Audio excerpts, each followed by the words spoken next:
Well, hello everybody. Welcome to CiNEMACHiNE. I'm Al, and I'm here with Ryan.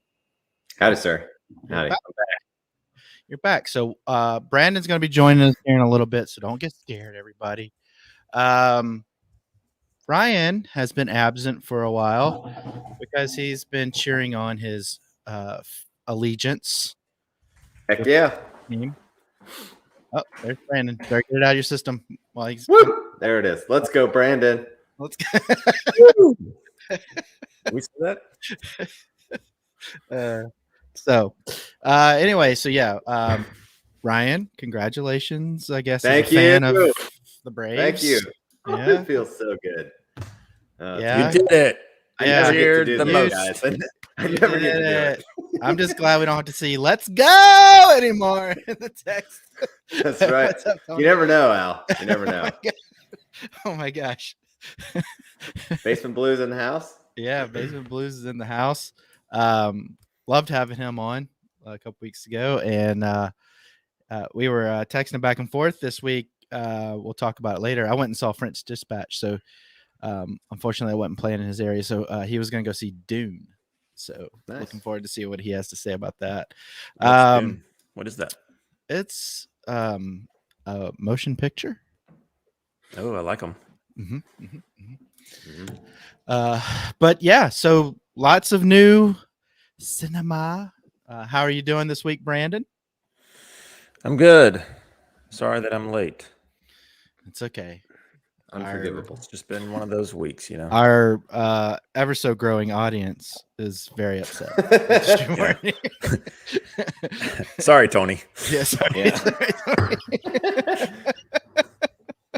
Well, for those of you that are watching at a later time, hello. Brandon was late and he apologizes. We've got Halloween behind us. Did you guys have any trick-or-treaters? I was at a baseball game. Brandon, did you have any? We didn't stay home. Where were we? He was also at a baseball. He didn't want me to tell you, Al, but he was. Oh, we were. We were. I think we were at my brother's house, maybe watching the baseball game. I don't remember, but we weren't home. So Brandon texted today and he said that I'd be rewatching Game 6, and it made me so proud of him for remembering that we clinched on Game 6. Brandon was just like, "That's right." No, that's not Ryan. That's right. Well, I had 7 trick-or-treaters total. And so you ate a lot of candy then, probably. Well, I was waiting for. So here's the thing, and please comment even if you're not watching this live. Just let me know.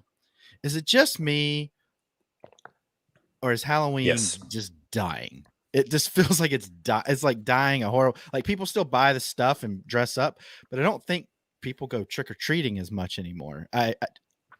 You know how when you're a kid think, and like you eat, don't see it as much.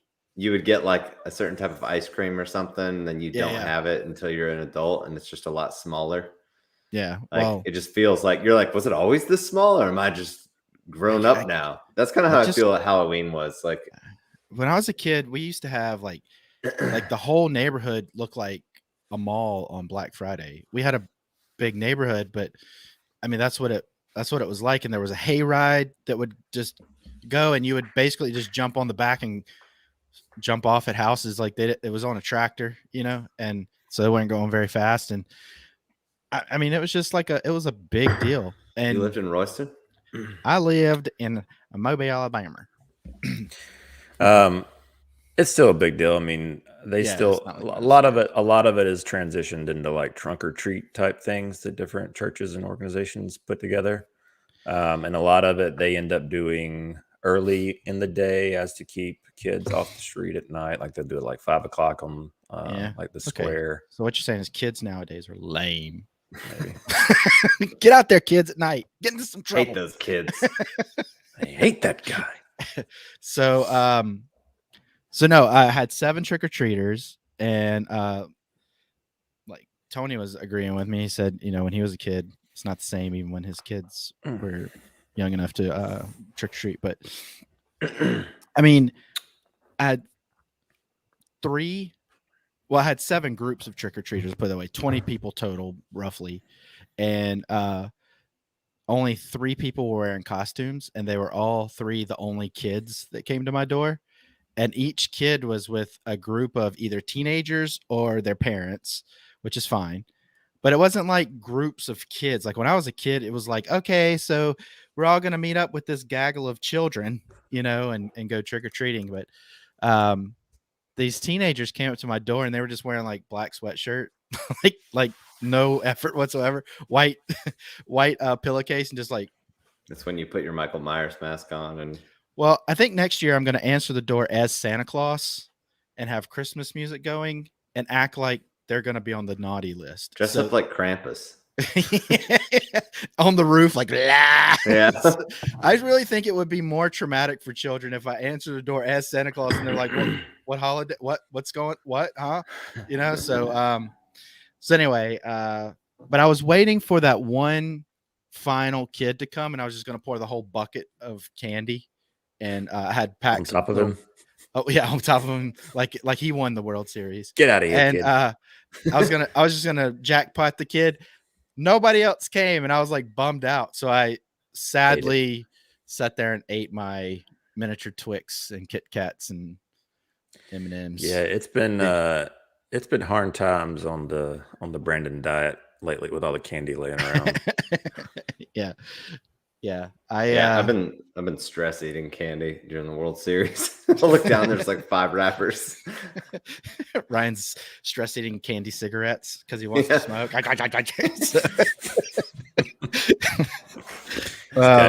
got his big chew. Yeah. Well, the sad thing is that, and we'll get into this later, I did celebrate Christmas during Halloween, so it worked out. So nice. I was like, you know what? Halloween's over. Like before the trick-or-treaters started coming, I was like, Halloween's over. So Ryan Reynolds posted a great video. I don't think you guys have seen Free Guy, but no, his character is like this uber dude, like spoiler, uber do-gooder guy, and some kid was dressed up as him for Free Guy, and a Ring doorbell captured this kid going up to a porch where they have the bowl just sitting out. And there wasn't any candy in the bowl. So he fills the bowl up with some of his own candy and leaves. That's great. Nice. Nice. Well, he's the king of social media. I've not been like ugly on social media. Like he's actually, it's true, relatively hilarious on there. So, all right, guys. Well, let's start talking about some movie stuff. Got a little bit of this, a little bit of that, but we'll start off with some TV talk. How about that? Nani G's. Hello, Nani G. How you doing? How did I know you were going out with your brother-in-law and sister or kid and their kids, I think. So how did that go? Let's just wait in silence until she answers.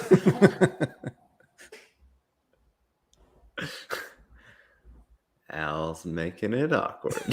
So that's what it was supposed to be. I love pregnant pauses. They're the best. Yes. I gotta get that. I thought about getting that. This kind of ties into our story, but that Always Sunny, the Frank, when Dee and Dennis are doing the podcast, and Frank's like, dead air, because they don't know how to continue talking about their subject. Well, It's Always Sunny in Philadelphia. Season 15 has we had fun. LOL. LOL. Lol. So they have a date. Finally, when did the last one air? When did season 14? Year and a half or 2, maybe now. Yeah, it was before everything shut down, right? I think so. Probably. Yeah. So we're looking at December 1st, 2021. For this. So a little offended by the poster. Just kidding. I am untethered and my rage knows no bounds.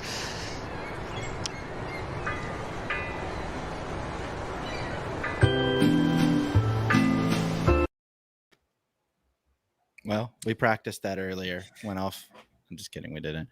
It makes sense now. Yeah, I think that I'm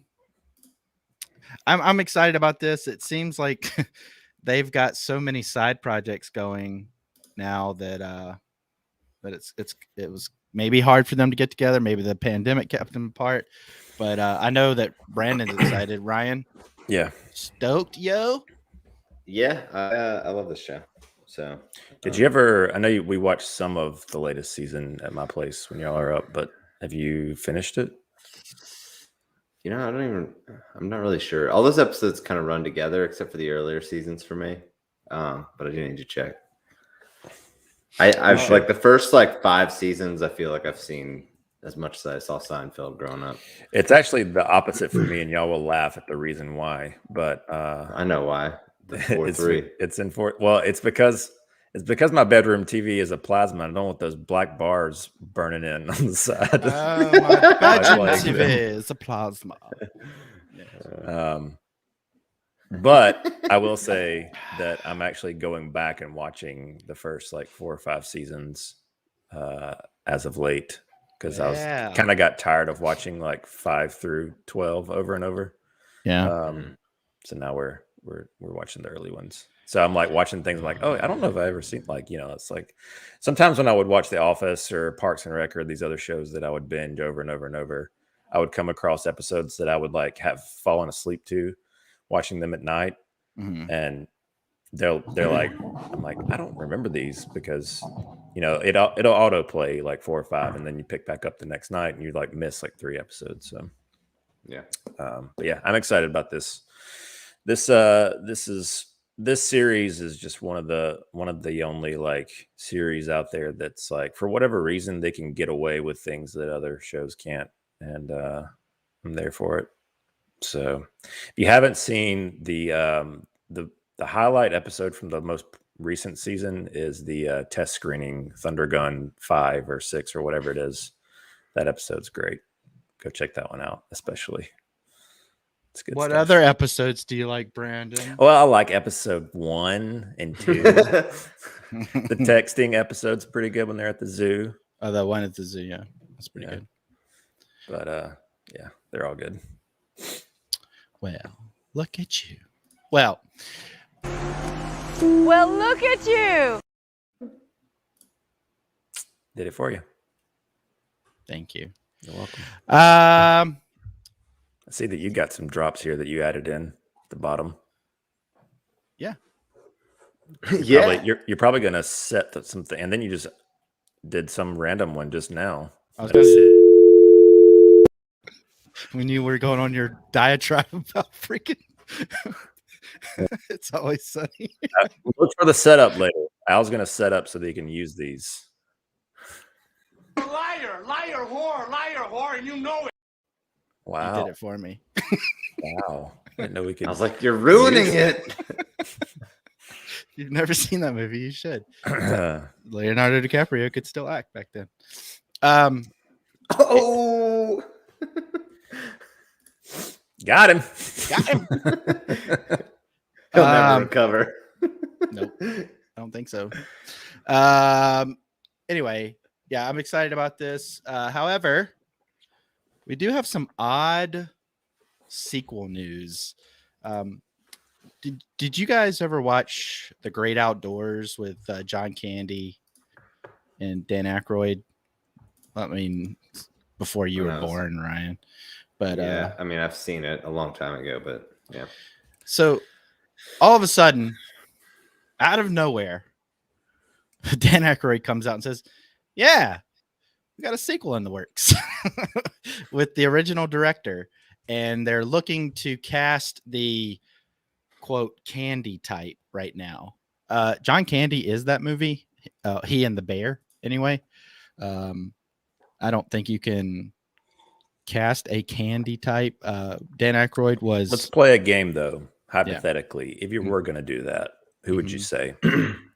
Well... fill in whatever fat actor. I would say Melissa McCarthy. Yeah, Melissa McCarthy. That's who it's gonna be. It's totally gonna be Melissa McCarthy. Yeah, it's gonna be her. Yeah, it's gonna be her. That's totally who it's gonna be. There's no reason to even going any further. That's Hollywood. Yeah, I don't know. She was in Ghostbusters, and Dan Aykroyd wrote that. Uh-oh. So, yeah. He wrote it? Yeah, he wrote it. It was all his idea. That's unfortunate. It's a great movie. I would say the majority of people would disagree with you. Wait, I thought you were talking about Ghost, the Melissa McCarthy. That's not what that I was one. thinking. That's No, what I thought God, you were no. saying, too. You No, said he created you said the original. She was in that one, and he wrote it. That's why I was asking. I was talking That's about why the original. I was saying he wrote this, and he wrote the original Ghostbusters. Sorry, people. I remember when people used to be able to pick up on things. Oh, not Well, string your words together. Ryan and I were both on the same page there. McCarthy y'all wasn't finish in each the other's original. sentences. Oh my God, it's ridiculous. She was in that, and he wrote it. That's what you said. He wrote the Run it original. back. Run the It tape was all back. his idea. I know what I said. Anyway, all right. Do you guys have any interest in this whatsoever? I've never seen the original, so Nope. I don't think. I do like John Candy though, but I love John Candy. What was this his last role? No, or am I thinking? I'm thinking Chris Farley. He wasn't in this. No, but his String your words together. His last role was that outdoor movie with what was it called? Well, the funny thing is, both of them had an outdoor movie as their last one. John Candy's last movie was directed by what's the Bowling for Columbine guy, Michael Moore. It was like his first feature, and it just went nowhere. So it was like Basement Blues. Yeah, there's no need for the sequel, Tony. I agree. I just don't understand. Like, this is so like Canadian bacon. It falls even deeper into that too little, too late category. Yeah, I don't know if Dan Aykroyd's got more than enough money. Is this going to be a direct to digital thing? Because yeah, it seems like it would be. It'd be on it'd be on Crackle or something, or like Paramount, like Paramount Fam, right next to Joe Dirt 2. Oof, Joe Dirt 2 is just awful. It actually hurt Joe Dirt 1. It actually made you not want to watch Joe Dirt 1 ever again. That's how bad Joe Dirt 2 was. It's a good thing I haven't watched it. Yeah, so Great Outdoors was one of those movies when I was a kid.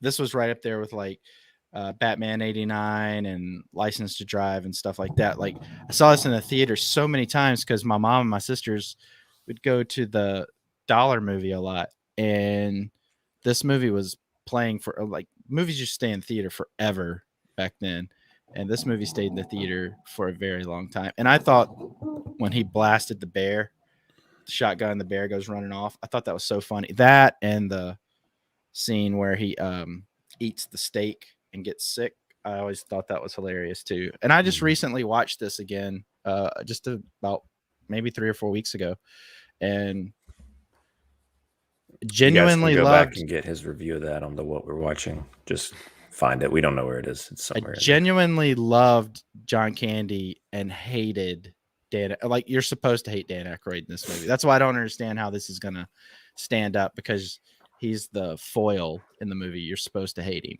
you know. So anyway, yeah, whatever. It was a good one. But if you guys aren't excited about it, can't do anything about it. One thing some people might be excited about is Quentin Tarantino is releasing never before seen footage of Pulp Fiction as NFTs, or in other words, this is a way to get money. Like, this is, good for him. But this kind of, this isn't going to make you invest in NFTs now. No. I don't know. This is going to get ugly before it gets pretty. I have a feeling, with Hollywood involved. So, are you guys going to invest? I'm not sure. I'm not sure. I'm a huge fan of this precedent. yeah, this is not good. Even if I wanted to, there's no telling how much it's going to cost. So. Yeah, it's probably gonna be a lot. So I really don't understand NFTs. I bought basically $400 of World Series merch, so I got an NFT of the World Series trophy. Cool. No effing trophy. Yeah, that's what you got. Yeah. So yeah, it's like owning a stock of. It's like owning nothing. I know what it. I just don't get it. I don't. Well, you're not a millennial, bro. Yeah, brah. Right? Yeah. I think I am a millennial. I'm just NFTs to us is like a foreign language. Look behind Al and look at all the things behind Brand. Like we collect things. This is like a threat to our like existence. You should well, it's see a my surprise. basement. It's a surprise move that Tarantino's doing this. He just doesn't seem like the person. No, he doesn't seem like the. Do it. It seems desperate, and he's not in a need for money. You know, he's not like paying off taxes that he didn't pay, or he's not going through a crazy divorce that we know of. He just had a kid, so. Oh, well, there you go. I mean, that kid needs at least 4 Teslas by the time he's 3, and she, whatever. I don't see Tarantino buying Teslas either, but he's selling NFTs, so you never know. Yeah, I was about to say, you didn't expect him to be selling NFTs. So. Yeah, I don't know. This is kind of one of those. I would like to see the scenes, but I imagine they'll come out. As far as the people that have them will likely put them out. Well, somehow. I wonder if they buy them as NFTs. If they have the rights to them, they can do whatever they want to with them. It's my understanding of NFTs, but I don't. It's intellectual property. So at the same time, do they only own certain uses of it, or like how's that going to work out? Guess we'll find out. What happens if one of those NFTs is someone's going to make another Pulp Fiction movie out of just the deleted scenes? I wouldn't doubt it. I mean, there's people making stuff all the time now out of very little. But yeah, when they make a movie, just add them into the original movie and say it's creative license. Well, that's what that Neil Breen guy does. He just gets like stock footage, and it's like, have you ever seen any of those movies, Neil Breen? Like, you really need to go check. If anybody hasn't seen this, he literally just goes like, yes, NFTs are the enemy. They're only one of the many enemies that we have nowadays. But Neil Breen, he has movies. He basically just goes to like stock, like, I don't know, Envato or whatever your stock footage place is. Downloads a lot of that, has a very flimsy story, finds a girl that wants to be in a movie so he can kiss on her, and then makes a movie and just stands in front of the footage. It's so weird, man. All right. It's so strange, but his movies are so bad people like watch them and, you know, hate watch them or whatever you want to call it. So it's like Tommy Wiseau. These make Tommy Wiseau look like Steven Spielberg. I mean, they're pretty awful. So yeah, check them out. All right. So we got NFTs. So we're all fans of A24 here, right? I mean, I would say that we've all had kind of a good relationship with A24. In the last 2 years, they've put out maybe 1 or 2 movies that I really just didn't care for, which was a surprise, but that's bound to happen. They are re-releasing a movie roughly from 2019 called The Beach, but they're going to have it on a continuous stream for 1 full week. And this movie is supposed to make you feel like you're in purgatory. So they're trying to build an experience. Yeah. Yeah. So you doing this one? So we're live streaming. We're live streaming all week, right? Criterion, yeah, 7-day Criterion Corner stream. I'll just live stream my TV. Like, I'll have a camera on my TV. I'll just get some dude wipes to shower. Stays on camera. That's my Uber World Eats, Series. Sponsored by Uber Eats. Yes. I don't know. I mean, I understand what they're trying to do, but this movie didn't do well when it was. I don't think this is a movie that came out yet. Yeah, it was in 2019. Well, it says in this article that unless the author doesn't know that it's already came out, but did you watch the trailer that was in this article? Yeah, The Beach is actually a modified re-release of the project. Says this in the article you're reading. So you have to look under the trailer to read this. Well, I watched originally the trailer filmed back in April and May of 2019 and subsequently aired on Australian public broadcasting. So it says it twice. So I don't say this. I don't believe you. Words. These are just words. Listen. Liar, whore, and you know it. So, I mean, yeah. Well, it seemed by the trailer it was going to be some almost like a in this article, I watched the trailer. That's what Brandon's telling us right now. Well, I'm saying the way because it seems like they're recutting it for this continuous streaming. I mean, they're repackaging it for sure. I mean, they're trying to make this an experience. So, but this was the experience that they did on Australian broadcasting. Mm-hmm. So it's re-release.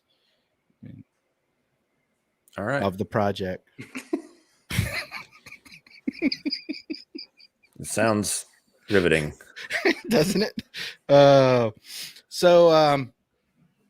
everybody catch our review of what's that? I can never remember the Many Saints of Newark. Yeah, I can never remember the name of this movie. I hate it.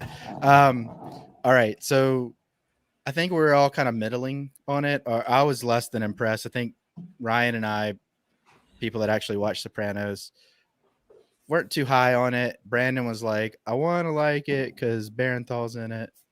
I didn't say that. It was okay. I enjoyed it. I mean, ultimately, it just felt like it was setting up something, which now, I mean. Yeah, now we're seeing that. I mean, HBO wants a whole entire prequel series. Please no. But David Chase would rather do not with these actors. No. Yes. No. Bernthal. Why? The guy, Michael, whatever his name is. What's his name? Gandolfini. I know. Is it Michael Gandolfini? That's what I was doing. I was making sure. Okay. I didn't know if it's Michael or Mark. Michael Gandolfini, he just didn't do it for me at all. And then half the characters that were playing Silvio and such. Silvio was bad. It was bad. He was the only one that was glaring. I enjoyed everybody else. I would say Via Farmiga was the best, but Vera, whatever her name is. I got you, Vera. Don't worry about it. Thanks. Appreciate it. She appreciates Guzman. Guzman. Vera Guzman. Guzman. Gremlins. Yeah, so I don't know. I would rather just rewatch The Sopranos again, to be honest with you. I don't need to see anything because what they're going to do if they have a series, they're going to try to pepper in the old characters in different roles. Oh, look at that. Michael Imperioli's back, or whatever. And I don't know. I don't need the Disney approach to everything. I don't need the MCU and the Star Wars. Just leave stuff alone. Leave it alone. Just leave it alone. It was great. You also don't have to watch it. So, but I'm just saying, just leave stuff alone. Just leave it alone. I know they did well on HBO with that movie, but they did not do well in theaters, which I don't think their real plan was ever to do well in theaters. I mean, they would have loved it. That was just icing on the cake. But yeah, well, I'm into it. I enjoyed the movie enough to want, and I think I said this in a review, that I wish it was more of a pilot for a series than a contained movie. And it's weird that Chase wants to do another movie instead of a series. I just feel like his talents lend better to a long form series. Well, he's older now, so he probably doesn't want that constant responsibility of having to be a showrunner. Probably a bear of it, yeah. So, and I'm sure that he probably has some kind of deal. Apparently, otherwise they would do this without him. But he must have some kind of deal where he has final say or whatever. So probably they'll back that dump truck up with money at his house, and maybe he'll be all in the press. I've always envisioned this as a series, never a movie. I'm not saying I want a movie. I'm not saying I'm saying I don't want either. Is what I'm saying. I'm not saying that you're not saying that. I'm saying that I'm he's not going to change his mind. But what Ryan's not saying is what I'm not saying that you're not saying that he's saying. But if he's saying what I'm saying and you're not saying it, then we're saying the same thing. Ryan is saying trouble. Wait, so what are we saying? Nothing. But that's the thing we're not saying. So Boondock Saints 3, huh? So yeah. So something else they're trying to milk until it's completely dry is the John Wick series. So they're trying to make a spin-off movie called The Ballerina with Ana de Armas. Al's like, I'm in. No, I'm not. I like her just fine, but I don't know. I think we've talked about it for Al. Yeah. Well, yeah. I'll take that. I think that each his own. The first 3 John Wick. I think the John Wick series has kind of exhausted itself. I believe we've talked about that a little bit here, but I know people will still go see it, but I think the excitement has waned a little bit because of the sequels. Do you guys feel like this is needed? Because they tried to do that hotel one too, right? They have the series, with Mel Gibson, right?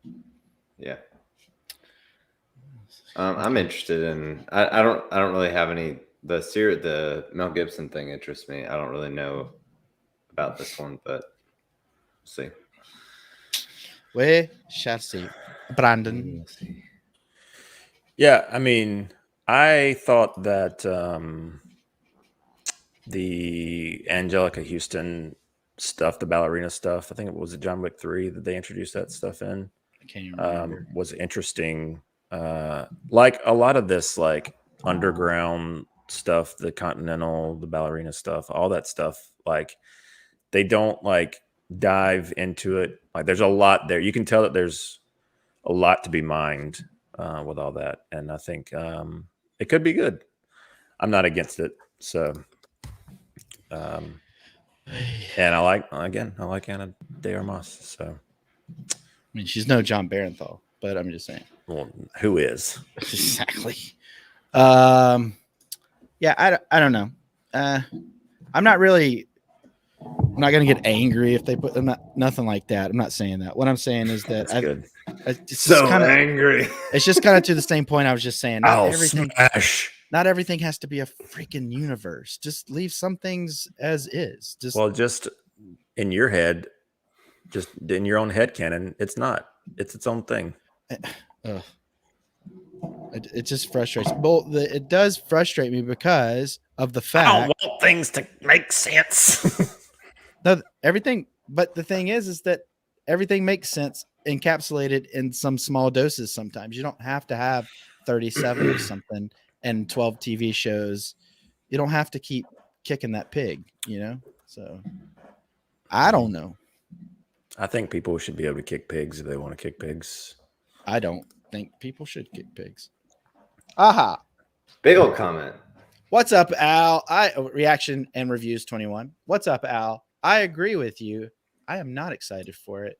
Movie John Wick should be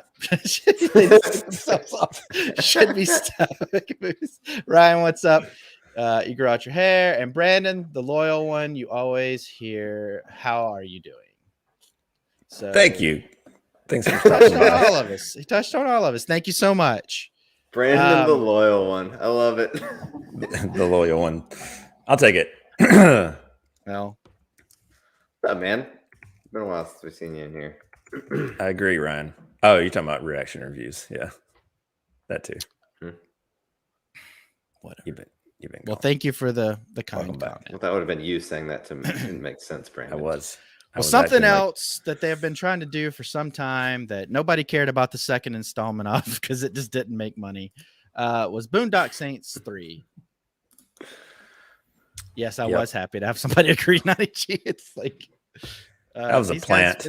These guys finish each other's sentences. That's actually Al's burner account. Yeah. So Boondock Saints 3 is in the works. Troy Duffy, Norman Reedus, and Sean Patrick Flannery returning. So it's just Al sometimes. I'm just not on CapeCast, and I couldn't make it a couple weeks ago. But I try to make it as much as I can. But Brandon's here. You're right. Well, I never saw. So Boondock Saints was a movie that was always on at friends' houses when I was in college and high school. Right. As they were like smoking their bowls and stuff. And of cereal? Yes. And so I never watched the whole thing. And the stuff that I did watch, I was like, this is not really great to me. I don't know. I think it's overrated. It is very overrated. But have you ever watched the documentary about Troy Duffy? And how he was just like, he was like peacocking like crazy after, like before and after this movie came out, and he made everybody so mad that nobody wanted to deal with him. And he was like he had this movie, made all this money and blah, blah, blah. And then he was like bouncing at a bar because he couldn't get a job anywhere because nobody wanted anything to do with him. And so it's a really good I can't remember the name of the documentary. I'm sorry. But it's a really good documentary about how to not treat people. I don't know if he's still like that, but that's why it took so long for them to even entertain the idea of doing a part 2. It was in production hell and nobody wanted to deal with him. And I'm sure that the only reason this third one is getting made is because of Norman Reedus' popularity with Walking Dead. And that may have been going on at the time of the second one. I don't remember. I don't think he was. It was just a few years. It was only like maybe 8 years ago. The other one, I can't remember. But I just remember it fell on deaf ears, and I just don't see the. I didn't care about people.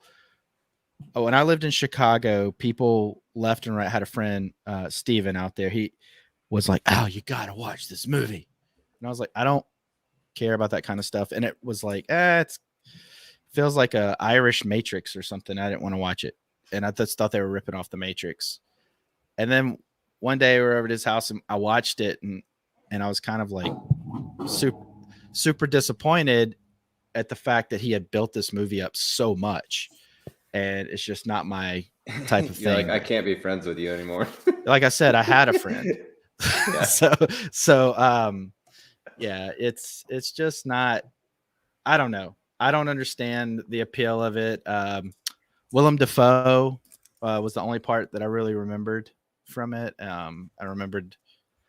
I mean, Willem Dafoe's hard to dislike in a movie, though. You know, he doesn't really put in a bad performance that I can remember, anyway. So, I agree with you on that one. Whatever. I want to see a movie where Willem Dafoe and Christopher Walken play twin brothers. Like, not identical, but just, I think that would be a weird movie. I think it'd be fun to watch. All right. So Garfield is coming back with Chris Pratt as the voice. Yeah, a lot of outrage on the internet about Chris Pratt getting all these voice acting roles.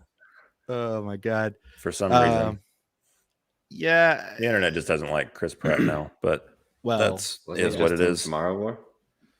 What? Wasn't he just in the Tomorrow War? Meaning what? Like he was just in the Tomorrow War? But what is the connection? He's not a voice role, it's an acting role. No, I was saying, well, he got cast to be Mario in the Super Mario Brothers animated thing, and people were right, upset but it's about not like that. Tomorrow War was a long time ago. dude. Like, He's I know, he's but only what is the connection though? I was saying the internet doesn't like Chris Pratt. it He was said on the the internet. connection was him getting all these voice roles. Finally, they're fighting. Yeah. This is great. This is great. Tomorrow War was not just a voice role. But that's not what I Never was mind, saying. Brandon. This is way over your head, apparently. I was saying the reason why people were upset about this news of him getting Garfield is because he was just cast as Super Mario, and there was outrage about him being Mario because he's not Italian, I guess, and also because he's Republican. Because he goes against the system when it comes to politics in Hollywood, like we were talking about Tim Allen last week, and so they just don't want him working. Is kind of what it feels like. The Twitter lynch mob.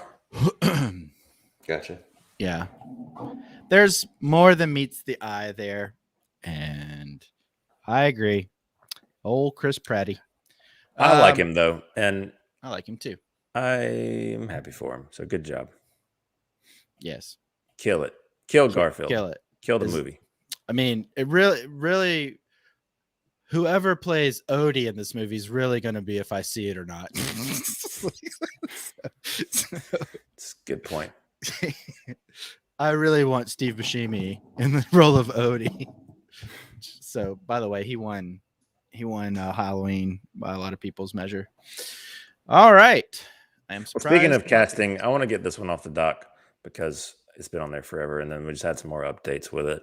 Yeah. And that is that Nolan is stacking his cast for the Oppenheimer movie with the likes of the people that you see on the screen here. Downey Jr. and Matt Damon were announced this week as joining the cast, and then Emily Blunt and Killian, I'm not sure. It's Killian. You all right now? Guzman. I read the article, but did you watch the video? It didn't have a breakdown of how to pronounce the names. Pronounce? What's pronounce? What? Pronounce. That's what I said. You said pronounce. No, I didn't.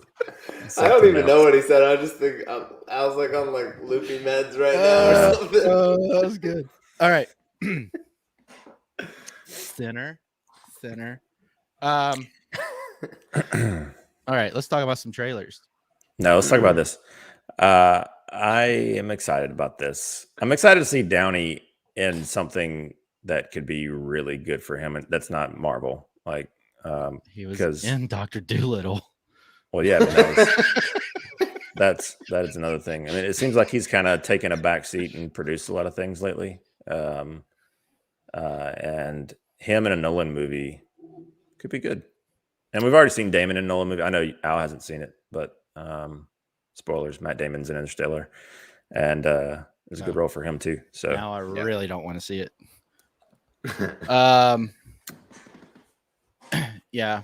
I don't know. And I love Emily Blunt and Cillian Murphy. I also love. I like both of them for sure. Downey Jr., he's always pretty good. Don't like Matt Damon, but honestly, I don't care about this at all. I just don't. I mean, it's not anything against anybody. I just don't care about it. We'll wait till the trailer comes out. Well, I never have seen Interstellar, and I just don't want to. It looks. Why is that? It looks milquetoast and boring to me. You're not going to talk about people crying all the time? Yeah, they cry so much. Everybody just cries. Oh my God, shut up. That one scene. Al picks one thing out of a movie, and he's like, "This is the whole movie that he hasn't seen." The whole trailer is people crying. It's 2.5 hours of Matthew McConaughey weeping. Is that what it is? No. Do I? No. I'm asking Ryan. That's what it looks like it is. I don't want to see it. It looks boring. That was me and Katie's first date movie, actually. Yeah. Well, you have emotional it's not ties boring. to it. It is a fantastic. Yeah, we cried the whole time. You did or she did? No, I'm kidding. Okay. I did. Oh boy. It's great. It's good to cry. No. That's not what my grandfather told me. So That's very funny. All right. So trailers. Can we talk about those yet? Yeah. Which one you want to talk about? We'll talk about them all. Which ones did you watch, Ryan? I watched all of them. They're in the. Oh they were in the my text chain. gosh! Wait till you hear how many times he's Brandon's seen been Dune. helping me out on this. What? Wait till you hear how many times he's seen Dune. Yeah. All right. Moonfall. This is a Netflix thing, right? I don't think so. Don't think so. It felt like a Netflix thing. Maybe I just So Al's stoked. Brandon, what do you think?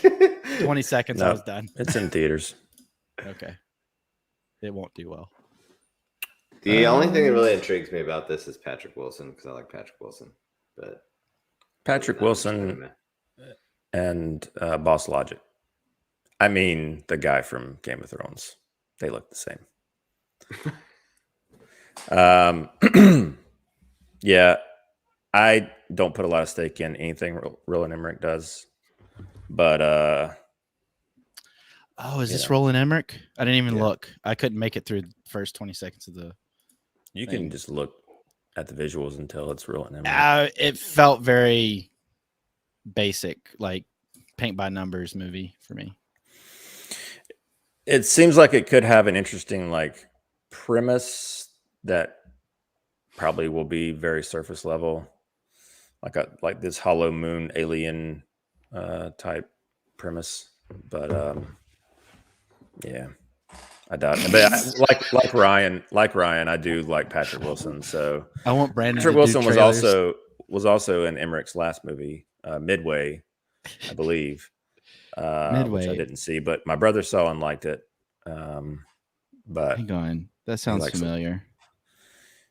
It's like a Pacific War movie, yeah. Oh, I remember now. Yeah, and it also had was it not Lee Pace? What's the guy that was the Bowman, Bard the Bowman in The Hobbit? Oh my gosh! And he was Gaston in the Beauty and the Beast. I don't know. No, he played. Yeah, what's his freaking? But anyway, he was in it. Oh, old brains. Luke Evans. Luke Evans. There you go. There it is. Luke Evans, guys. Luke Evans. Guys, Al, are you on cough syrup or something tonight? Prescribed. There we go. 90G. 90G knew it. Nailed it. I'm confused about Moonfall. What's it? So what it's about? What's it about, Al? Holly Berry in space. Holly Berry. Halle Berry. Holly. Halle Berry. Holly. Yeah. I don't know. It seems like seemed like I wouldn't like it. Seemed like the day after tomorrow mixed. that's all of Roland Emmerich's movies. They're all disaster porn type flicks. Yeah. And yeah, I mean, there's some sort of hollow moon. There's a legitimate hollow moon theory, kind of like the hollow Earth or flat Earth theory people. So it seems like they may be diving into this aliens watching us, like a Truman Show type thing, from the moon and controlling things that are happening on Earth. I don't know. At least that's the theory of the hollow Earth theory, but I don't know if that's what they're doing. But it seems like there's some sort of alien spaceship that is the moon that we know. Like if the moon was an alien spaceship instead of the moon, and it's killing us. So that's the movie. Well, then you have the show that you guys like, Pen 15 season 2 part 2. I don't know if Ryan kept with this, so it may just be that we enjoyed it. It was just one of those that we kind of just in the moment off on. Yeah, I really enjoy it, and I'm excited. This trailer was great, and I listened to an interview with Anna. I don't remember her last name. She plays Anna on the show, and her name is Anna. On Pete Holmes' podcast, You Made It Weird, a couple weeks ago, which was really interesting to hear her talk about this new season. And it seems like by the trailer that they're going to be dealing with a lot of things that have happened. And she talked about a lot of things that happened in her life recently, and a lot of some of the little story beats in this seem to reflect that. I really like this show. I don't know if anybody hasn't checked it out. Definitely check it out. It didn't seem like a show that I would be drawn to, like, by the trailers, but I had a few people that I trust, of podcasts that I listen to, that recommended it, surprisingly, also for them to recommend it, and that's why I checked it out, and really enjoy it. So it's exciting because the second season got cut short, and then they were supposed to do they had like a bonus episode that they had to animate because they weren't able to get together for COVID, and then they just finished this second half of season 2. So I am excited about it personally. And it's on Hulu. So if you have Hulu, you can watch 1.5 seasons until the second part comes out. Watch all of it. Like me. Go watch it when it comes out. Sweet. Okay. Little CiNEMACHiNE ASMR. Our next film is Station 11 on HBO. Yes. So everybody watch this.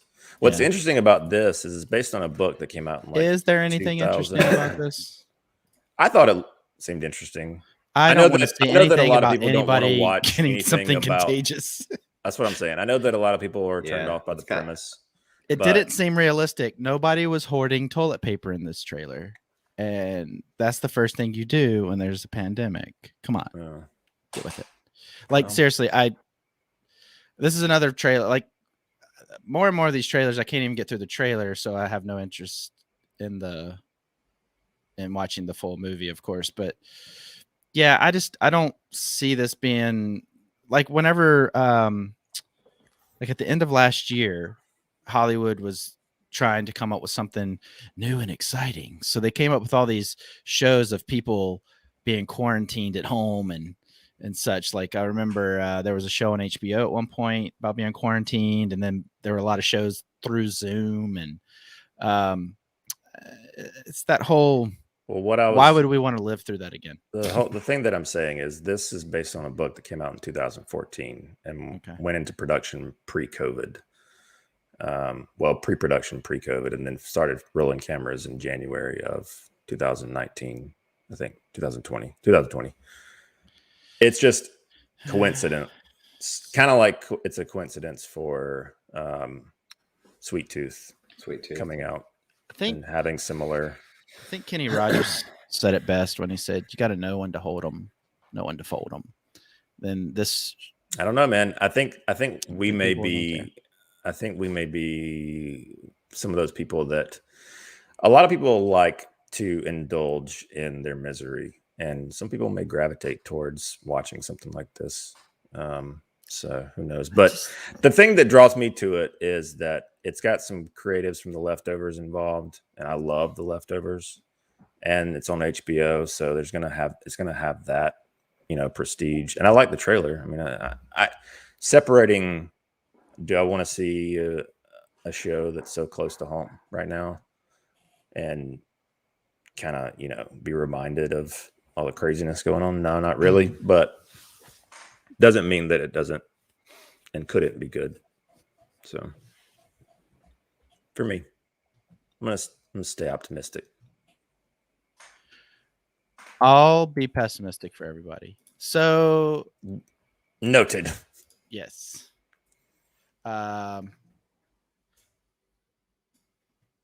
This next movie, The Journal for Jordan. Yes, Al. Yeah, I really don't care about this one. So just go ahead. It was pretty weak. It was pretty weak trailer week. Very weak trailer. Especially, like, this felt like a Lifetime movie trailer. Well, there was an old movie with Michael Keaton and Nicole Kidman, I believe, called My Life. Yeah. And if you want to watch something like this, I can't say that My Life is any good but that movie was very well received, and it was produced by Zucker and anyway, it was a big deal at the time, and this had that kind of vibe, but this felt so like it was kind of like patting itself on the back the whole time, like, good job, you're gonna get somebody an Oscar. I think they were saying to themselves, and this looks terrible. I don't know. It does feel like a Lifetime movie. This felt more like Notebooky to me than like Oscar bait. Yeah. Well, what was that movie that came out with Hilary Swank and Jeffrey Dean Morgan? I think Jeffrey Dean Morgan had a minor role in it. About maybe Gerard Butler. About love, it was like love notes. They were like her husband died and left her like notes that were delivered to her every. Oh, P.S. I love you. P.S. I love you. Yeah. That was Gerard Butler. Yeah. Yeah. Well, I had to see that in a short-lived relationship, so I won't tell you what. Is that why it ended? I won't tell you what breaks. We had 2 strikes. I took her to see on Life top of Aquatic. that, she made me go see a Hilary Swank movie. Yeah. And she liked it. And I was like, oh, I don't look at you the same anymore. Who are you? Oh, thought I knew you. Well, the reason why I even clicked on this trailer was because the headline said to cry. Denzel Washington directorial debut or effort or something. I don't know if his first movie that he's directed, but some say that he actually directed the King Kong's Got Nothing on Me. What's that movie? Training Day. Yeah, a lot of people say that he kind of ghost directed that movie. That's that Fuqua. I think that's who Antoine they say. Fuqua. They say that Denzel really pulled all the strings for that one. Oh no, he did that one recently about the fences or whatever. It was a play. Yeah. About the fences. Wasn't it called Fences or something? Yeah, I don't think it's about fences. It's about fences. It's a documentary about how fences went from being, wood to synthetic wood, now plastic. It's riveting. Riveting, yeah. Riveting. Sounds like it. Focus features. It's great. You should watch it. A couple jump scares. Second half's all about slats. Yeah. Yeah. Privacy fence, picket fence. He's like the Forrest Gump of fences. And it's amazing, dude. I mean, like, his performance in that is just, I don't know. It's great. Al is on something tonight. I know. What is going on?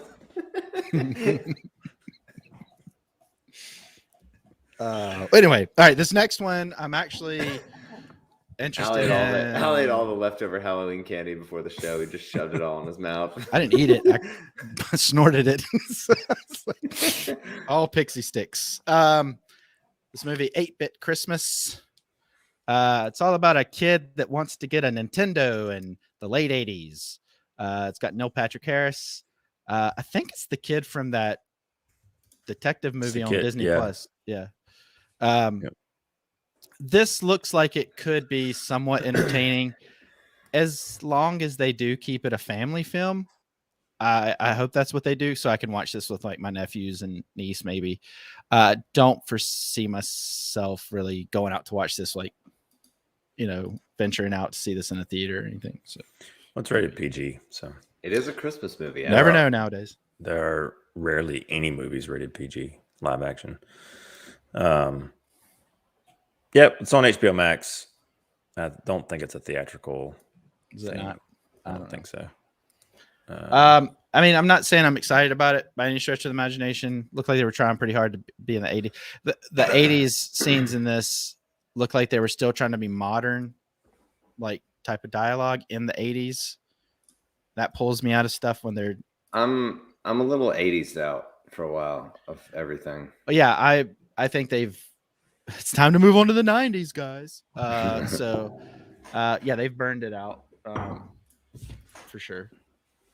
But I mean, the Nintendo. If you've never seen the movie, what was it called? The Wizard with Fred Savage, and I think the kid from Jurassic I'm Park. not a wizard. I'm just Harry. That's not the same movie. This one's about the Power Glove. Do you remember the Power Glove from Nintendo? Yep. And Mario 3.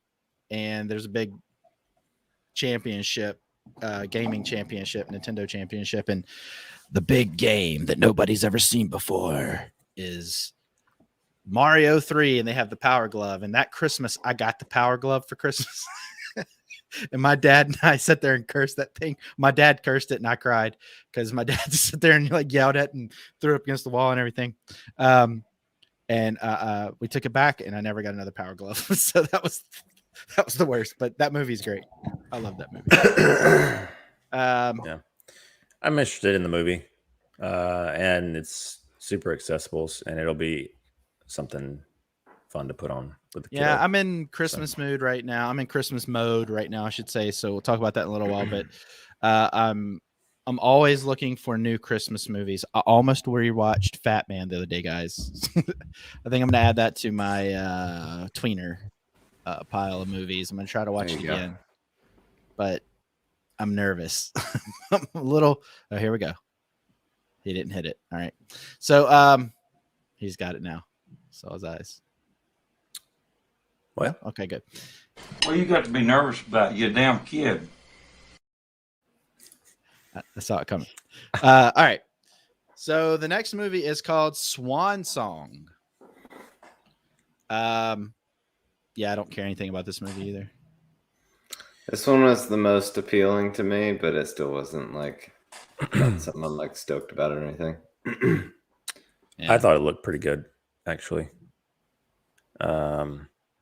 It had a lot of like Alex Garland vibes, aesthetically, and tonally too, but specifically like Ex Machina and Annihilation, that kind of thing. But felt like the sci-fi version of Journal for Jordan. I like the premise, and I like Mahershala Ali, so I think this could be good. And I think I like movies with the feels, and I feel like this movie's going to have some feels. And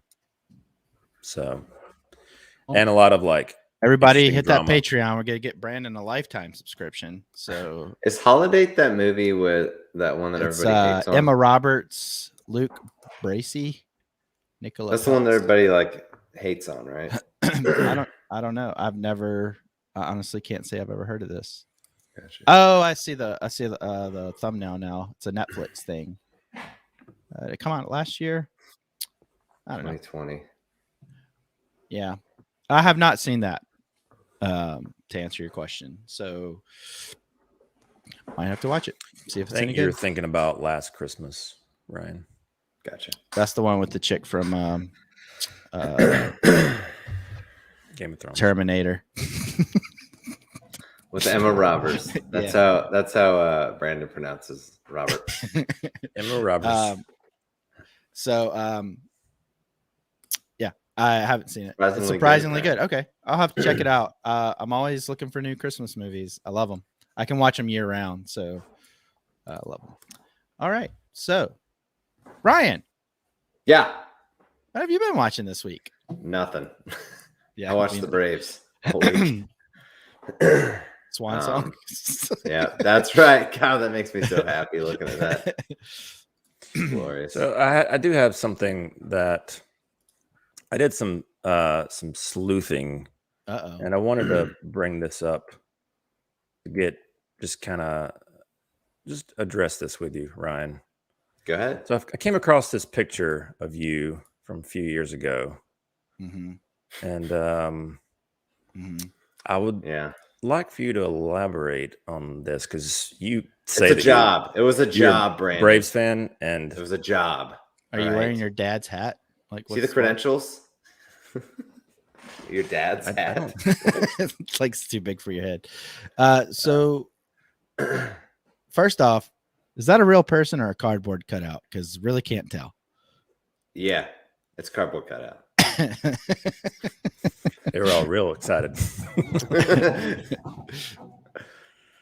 Yeah. Now, Brandon is actually in that photo too, but he cut himself out for some reason. Nope, I was not there. Yeah, not mentally anyway. Yeah, so we've talked about doing a sports channel. We'll see down the road. It's a time commitment. The time called commitment. CiNEMACHiNE. Let's who would, go. But who would do it when sports are going on? Yes, Nani G. Baseball.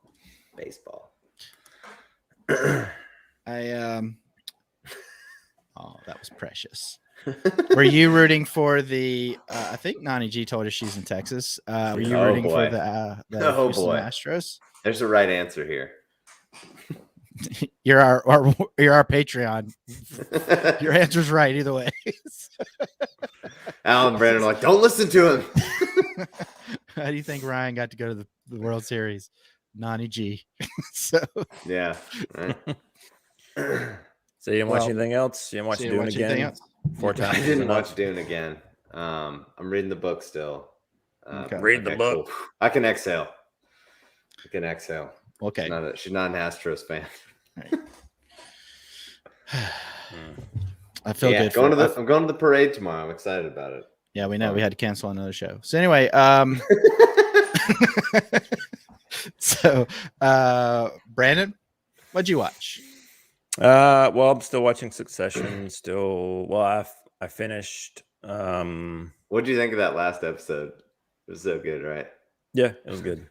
Enjoyed it. When she goes up there to do it, she goes up there to do her speech. That was awesome. Yeah. Yeah. Yeah, enjoyed that. I finished Marriage Story. It's only a 5-episode miniseries. So finished that. That was really good. I will say though that it ended kind of weirdly. Weirdly in that I don't know how much I should say about it if somebody's going to watch it, but it felt like they figured out by the time they got to the 5th episode that they had made Jessica Chastain's character too unlikable, and Oscar Isaac's not very unlikable, and so they tried to pull some things to make him a little less squeaky clean in that 5th episode. It just comes out of nowhere. But overall, I really enjoyed that series. Some really great production value. Acting was great. Story was really great. And so, yeah, I definitely check it out. It's on HBO. Yeah, it's 5 episodes, so not a huge commitment. The other thing that I watched this week is Casper. Oh, nice. I used to love this movie. Does it hold up? It does, yeah. I mean, watched it obviously with the little girl and the wife last Friday. Not his daughter, just some random little girl. Yeah, a little girl. We were wanting to watch something Halloween. Come in, watch a movie. Yeah. And so yeah, we put Casper on. Mom, is it okay? Brandon's got candy lined up on the floor all the way downstairs to the theater. Watching Hansel and Gretel. Why is there so much fog in here? But yeah, so I haven't seen this in a while, but and Luna had never seen it, so it was a good time to revisit it. It was good. The CG obviously doesn't hold up as well now, but it's still solid though. There's a lot of really good wasn't Devon Sawa Casper? Yeah, at the end. Yeah. Yeah, it's just really good. Christina Ricci, kind of straight off. I was like, Luna, do you know what she's in? Because we watched all the Addams Family movies. I was like, she's in a movie we just watched recently. And she couldn't figure it out. But then when I told her, she's like, oh, yeah. So she's pretty, she was maybe a year or two out of Addams Family Values, I guess. But yeah, Casper's good. It's funny. There are a lot of adult references that I'd forget. There's Dan Aykroyd Ghostbusters cameo. He's a ghost, but he plays where he gets filleted. Well, no, that's not in the movie. Oh, that's in Ghostbusters. Right, but it's not in this movie. Well, you said there's a lot of adult references. Well, no, I mean I meant like adult like cameos that only adults would get. Like there's that one. There's a cameo. And who was the other cameo that I was surprised to see? There's a Clint Eastwood cameo. Where he does the voice or whatever. Yeah. Whoopi Mel Goldberg. Gibson. Mel Gibson's in it as a cameo.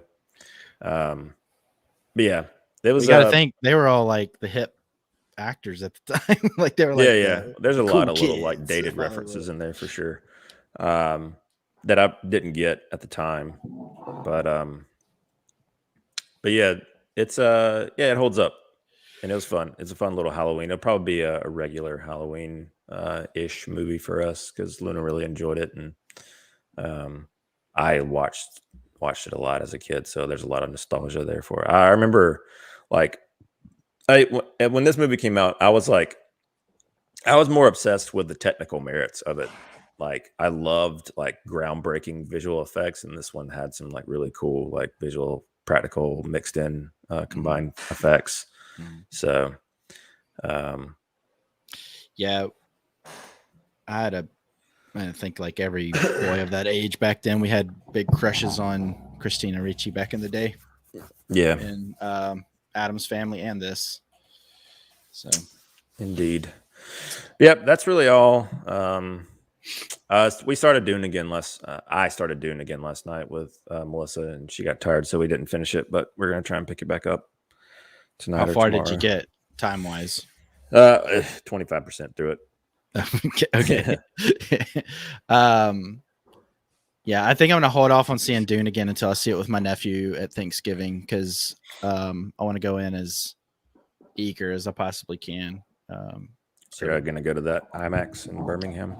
No, that's too far away from where I'll be. So I wanted to go. I was gonna go last week, but things changed. I did go to the theater though. Hot dog. I went to the theater on Halloween, and I finally saw The French Dispatch. Oh, heavenly day. I enjoyed this movie a lot. Is he back on your good list? Timothy Chalamet? He's not like in this movie a whole lot. He's in this movie a fair amount, but he's not. So this movie's like vignettes. So it's a French Dispatch is basically like the New Yorker, but it's based in Kentucky.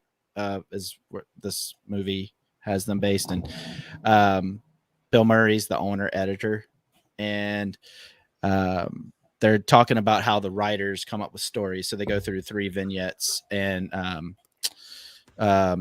what's the girl's name from The Invisible Man? Elizabeth Moss? Yep. Yeah. She's in this, and I got nervous for a little bit.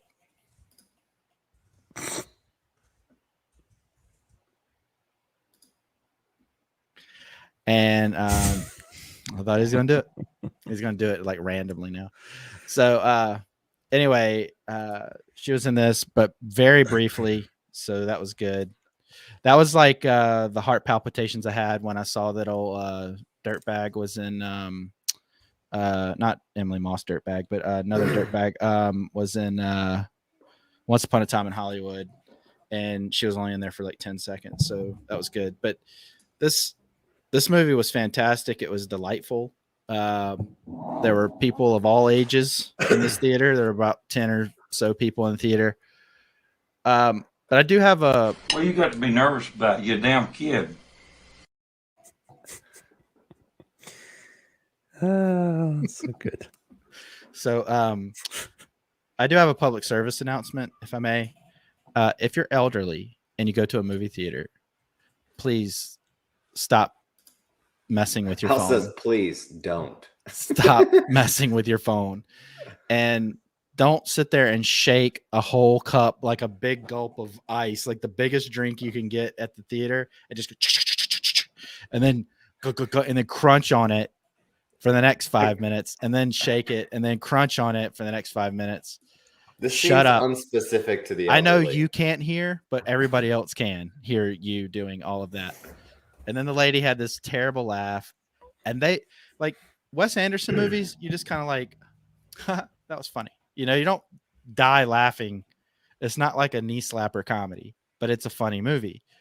These two people were laughing like it was the last movie they got to see before they went to the funeral home. Yeah, like they were going home, stick their head in the oven.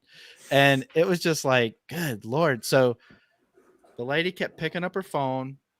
She did the same thing every time. And every like 3 or 4 minutes. Nice. Gonna see Cobb County. You should just go to the parade like me. Just do it. Nice. He's gonna go catch the parade and then go see the movie. Well, Al, are we off tomorrow? Our headquarters are out near Atlanta. So no. Oh. No. So well, I'm a Braves. I follow Braves. I don't care. That came out so awkwardly. I'm a Braves. Hey, I'm a Falcons fan. That was intentional. So go Thunder. So anyway, this movie was great. It's not a laugh out loud movie. I do think everybody should go see it if you like Wes Anderson, if you like these types of movies.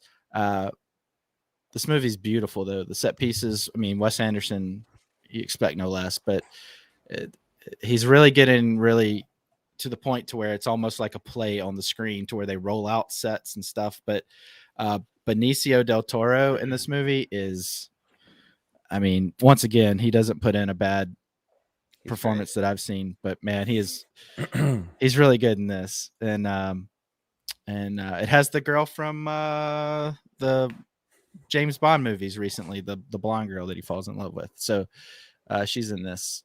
And she's really good. But overall, I thought this movie was good. I thought it flowed very well. You didn't feel like you were in the movie theater for any stretch of, like, I think it's an hour and 48 minutes or something like that.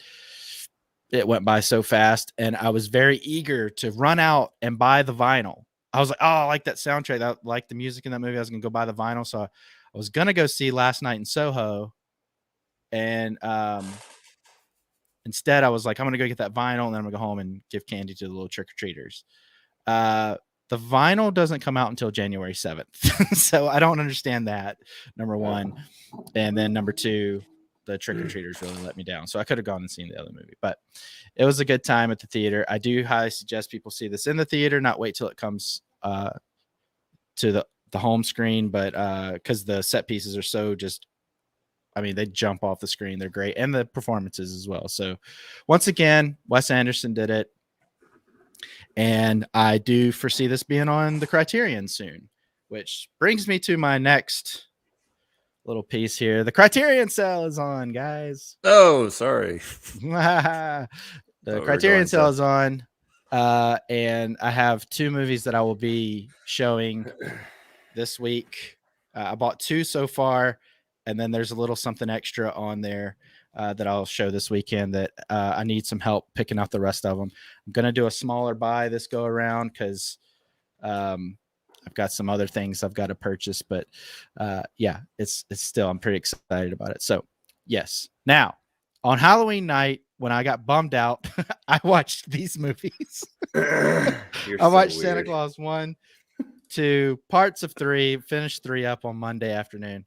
It's Halloween. Let's watch a Christmas movie. And then I listened to the Michael Bublé Christmas album 10th anniversary vinyl.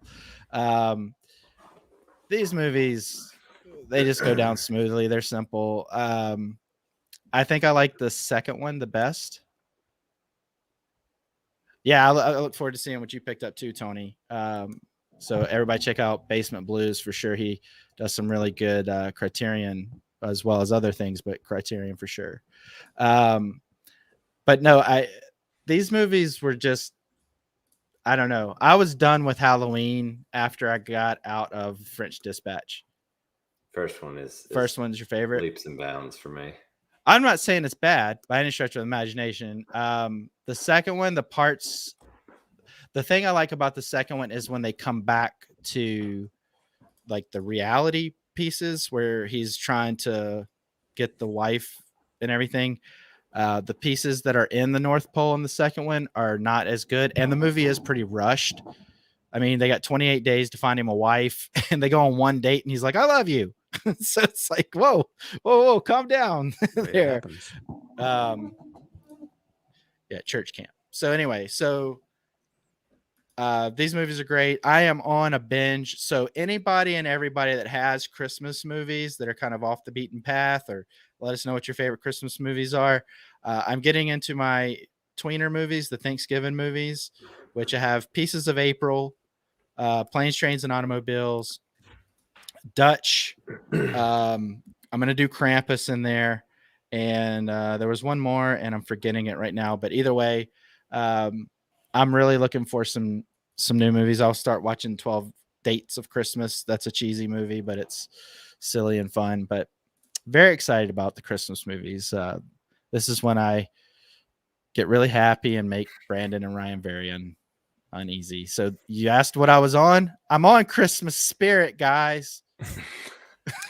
We watched these last year. Christmas is a quarterly celebration for Al. It's a year-round celebration for me. I love it.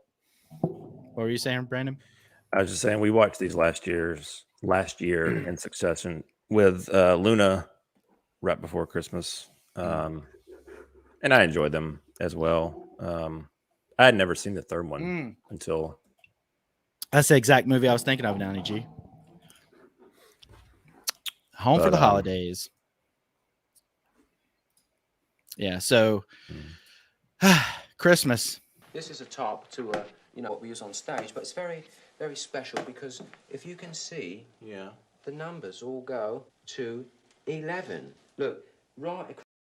Turning Christmas up to 11 this year. That's right. I'm going to be that guy in my neighborhood. That was a forced drop. That was. Yeah. I think a lot of them were forced. But I am going to be Clark Griswold in my neighborhood this year. Nice. So looking forward to it. That's why I can't spend as much on Criterion. I got to go buy a ton of Christmas lights. And so, yeah, RDJ is good in that. That's when he was still having his problems, and he was still like second or third cast in movies, but still lovable. Highly suggest that movie for a lot of people. One thing I did watch that I forgot, which may be telling, is I watched Army of Thieves. It was okay. It was well made. It was well cast. I thought the cinematography was actually really good, but didn't really do much for me. I pulled an owl and fell asleep towards the end of it. So that says anything. I don't know. That tells a lot. No, I have not watched this one.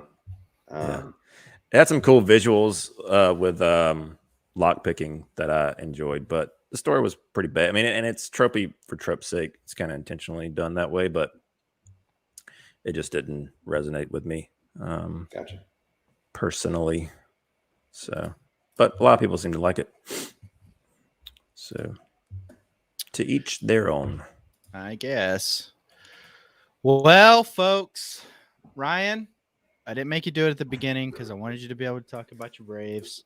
So, do you want to tell everybody where they can find us? Dude, we got movies to talk. We got release. I know, but the graphic's up now, so we're doing it now. Good Lord. We'll do it live. Hit the subscribe button here on YouTube, notification bell, so you can stay up to date on all the videos we are putting out. We are also on Instagram at CiNEMAChinePod, and we have a Patreon. It's patreon.com/CiNEMAChinePod. We appreciate all the support that we get there. All right, go ahead, Brandon. Al, don't act like you meant to go to social and then you were doing this at the end. This is not the way it goes. So switching it up, man. Yeah. You switch it up. You try to switch it up every week. I don't want to remind anybody of these movies coming out.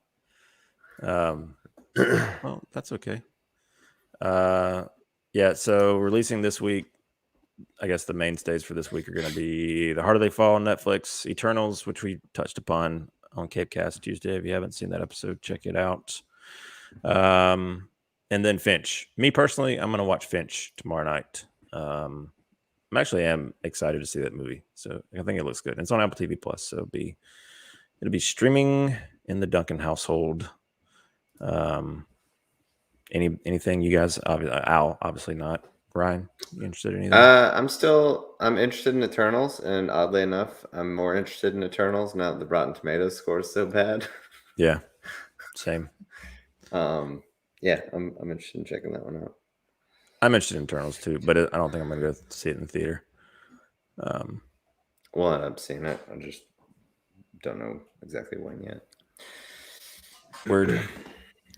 I am probably going to try to seek out Last Night in Soho this weekend. And there's a couple movies coming out in theaters in the near future that I really want to see. Do you guys remember that trailer that we watched with Joaquin Phoenix? Come on, come on. Yeah. And I tell you what, before French Dispatch, I had seen the trailer quite a few times already, but Licorice Pizza played, and I'm really looking forward to that. So I agree. Really want to see that movie, and yeah, that's a theater visit for me. But guys, I need to tell you something that it's kind of tough.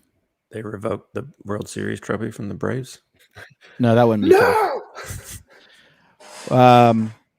I've made up my mind about 98%. I have no interest in seeing the new Ghostbusters movie. I was amped up, and their marketing and just everything they've done to it, I have no interest now. So they've turned Ghostbusters into some this movie's a flop. milquetoast garbage.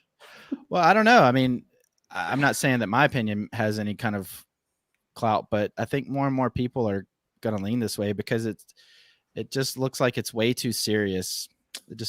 I don't know. It's still not in the vein. You're not ever going to recreate. You're not going to catch that lightning in the bottle again of the original Ghostbusters. You're just never going to do it. Even if the original cast were in it, I don't think you could do it. Yeah, well, that's just like your opinion, man. That's a good one. Whatever. Yeah. Well, I'm glad you decided to let us know that right now. I just don't think it's worth seeing. Thanks. And now I'm lobbying and on against a somber note. by the way, there's one more movie I hate. I've been promoting their YouTube channel, and I can no longer promote that because they're doing some really stupid stuff on there now. So yeah, it feels like Martha Stewart made this movie now. So I'm not into it. So I'm out. Hollywood, you killed it. I'll go watch the regular one. I almost watched the originals the other day. So great. Whatever. Anyway. Good All job. right. Well, you did it. Should we do social? Just kidding. Yes. You want to do social again? Is that what you want to do? I was making a joke. Never mind. All right. Thanks everybody for watching. Those of you that stuck by, those of you that agreed with me, thank you very much for watching. And until next time, many, many movies. We'll see you on the next CiNEMACHiNE.